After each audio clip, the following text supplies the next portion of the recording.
up, guys? Welcome back to my channel. Welcome back to another vlog. As you can tell, I'm starting this video off at the beach. I wanted to come somewhere peaceful to read. This video is going to be a book related video, but it's going to have a couple different concepts. First and foremost, it's going to be a getting out of a book slump because I'm currently in one right now. I've been reading this book right here for the past 2 weeks or maybe even more, and it wasn't until today that I really got into it and really got into a swing of reading.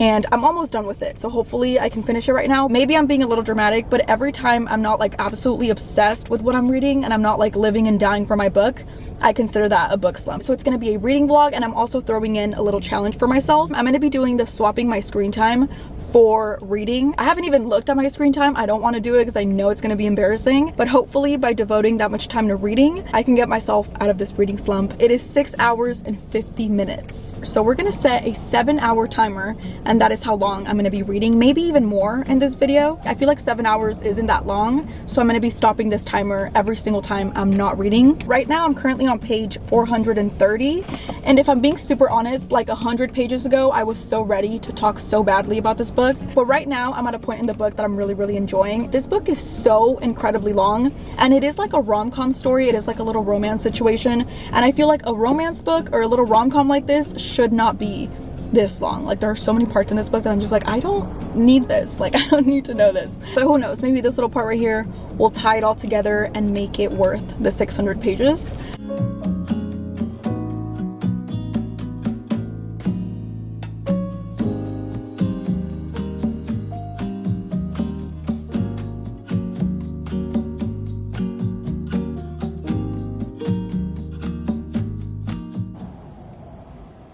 Oh my god, I can't stand this book right now. I changed my mind. I'm pretty much on page 500 and I literally can't stand what is happening. The two characters are going through like the third act breakup, which is normal in a lot of romance books, but the way that it's happening is so annoying. It's literally my least favorite way for a third act breakup to happen. He literally just told her, but I'm just gonna read it so I can get over it.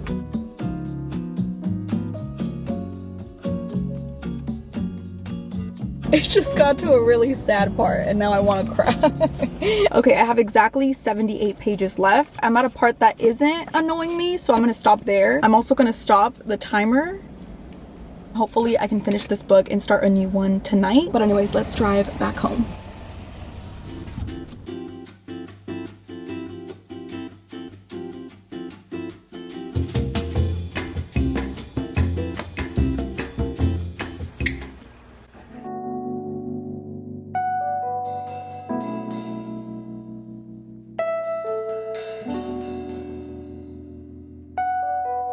Okay, I just finished Things We Hide from the Light, and I feel like this is one of those books that I need to think about whether I actually enjoyed it or not. Every single time I finish a book, the ending always makes it so much better than it actually is. Like, in the moment after I finish it, I'm like, okay, maybe it wasn't so bad, maybe I actually enjoyed it. But I honestly don't know with this book because I went through so many like moments where I was like, I don't want to read this anymore, and then other moments where I'm like, I am so invested into the story and into these characters. I will say, because this is the second book in the series, this book obviously has all of the same characters, the family members, the same dynamics, the funny friends. That definitely made it a lot more enjoyable. I feel like I'd give this book, I want to say 3.5. I know there's going to be a third book with the other couple. I feel like that book is going to end up being really good. I might even like that one more than this one, and it's not even out yet. It's actually only 11, so I'm going to go get ready for bed and I'm going to pick out a new book that we're going to start tonight.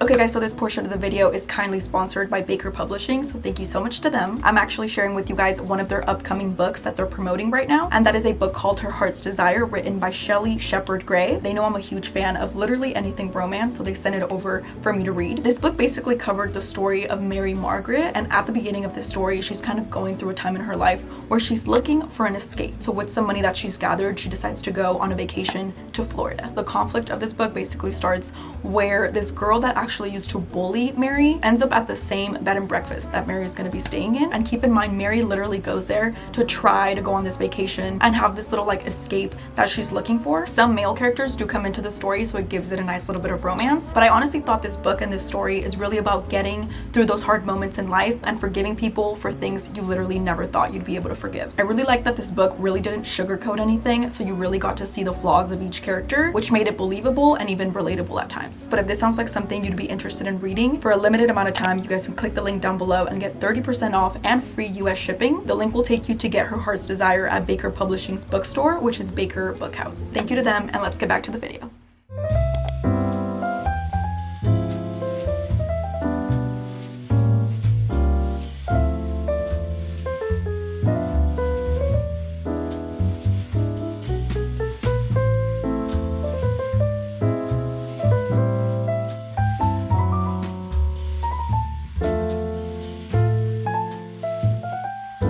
I'm literally on page 2 of this book and I'm already obsessed.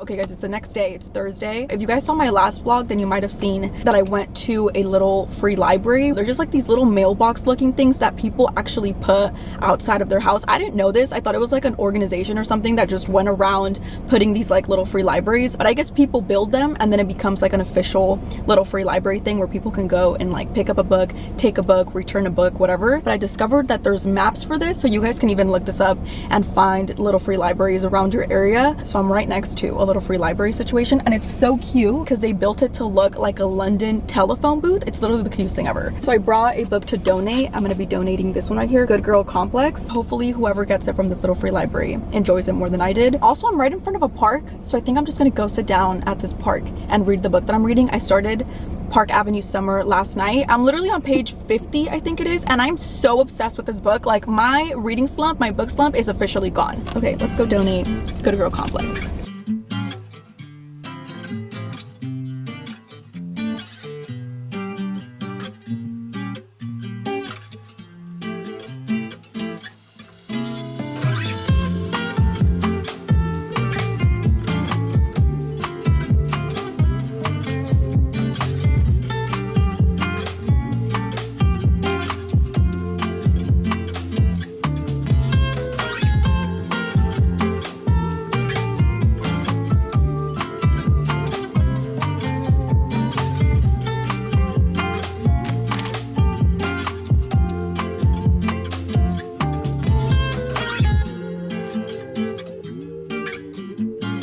It's been like 2 hours now, but I donated the book, but I didn't pick up a book because they were kind of like mostly kid books. There were some like adult books, but they didn't really sound like something I'd want to read. But let me just tell you guys what this book is about, because so far I'm actually really liking it. This book is kind of giving me like Seven Husbands of Evelyn Hugo vibes, only in the sense that it's about a really powerful woman that lives in a time when powerful women weren't really celebrated as much as I feel like they are now. This takes place in New York City in the 1960s, which already is like such a vibe. Like, it takes you back to that time period, which I find so cool. But stories like these with like these super powerful, confident female characters is so inspiring to read.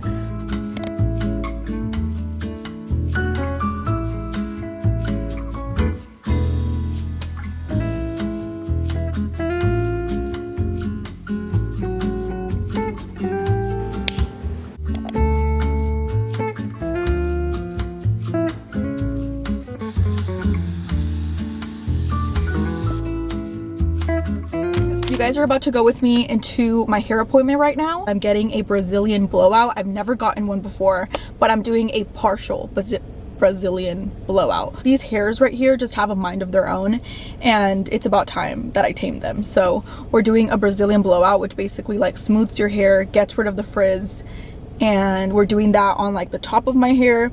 And then like, this is supposed to be a reading vlog and I'm like talking about whatever. And just in case this is like an incredibly long hair appointment, I brought my book. So yeah, let's go get a Brazilian blowout.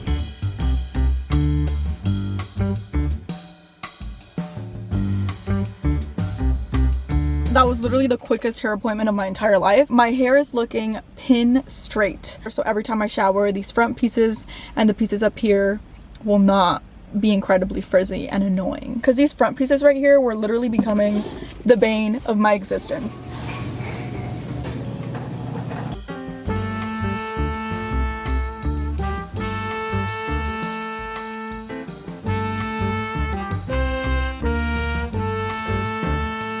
Honestly, the more I read this book, the more it feels like a love letter to New York City. The main character, Alice, it's been her dream for the longest time to move to New York City. So she's discovering everything for the first time, and the way that she describes New York and the village and the people and the subway, everything, it literally feels like you're reading a love letter to New York. It's honestly so freaking good.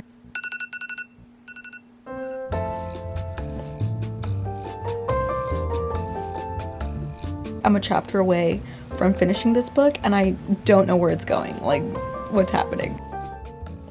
I love this book. I'm reading the epilogue and it's all coming together. It's all making sense.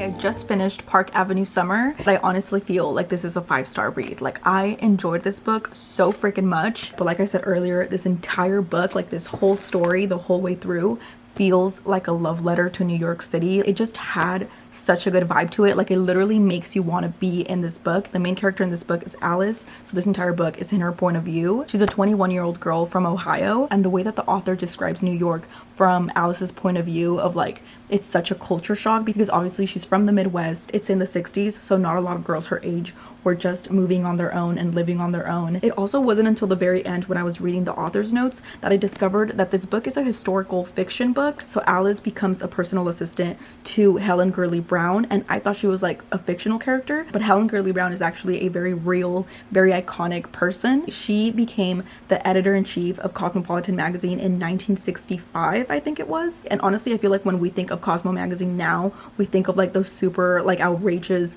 spontaneous, bold titles and like the covers and like the things that they talk about, the articles that they have in that magazine. Cosmo magazine before Helen Gurley Brown was like this super conservative household magazine. Like, it was not as bold as we know it now, and that was all Helen Gurley Brown. So she literally went against so many men telling her like, you can't do this, you can't talk about this, nobody wants to read that, nobody wants to know about that. But you get to learn about this like super iconic, powerful women through the eyes of Alice. And there is romance in this book. It was so fun to read. But aside from the romance and all of that, I truly feel like this book is about women going after their dreams and their aspirations during a time where that really wasn't celebrated. Like, women weren't like encouraged to go after their dreams. They literally talk about it in this book, how all of these women were being told, you have to get married, you have to have kids, you have to be a housewife. Like, that is all they could aspire to be. And the women in this book are breaking away from that. There is honestly nothing I love more than a book that tells a story of like these confident, bold, powerful, successful women. It's so empowering and it literally makes you want to be them. I will never shut up about this book. I loved it so much. Anyways, I'm gonna end this video here, but before I end it, I want you guys to comment down below what should be my next read, because right now I'm between these 3 books. So first choice is this one, which is called The Year of Magical Thinking. I've heard so many great things about this book. Next is A Sweet Spot, which I know I'm gonna love. And lastly, it's this one. It's another Lauren Lane book, which I love Lauren Lane. This one's called Passion on Park Avenue.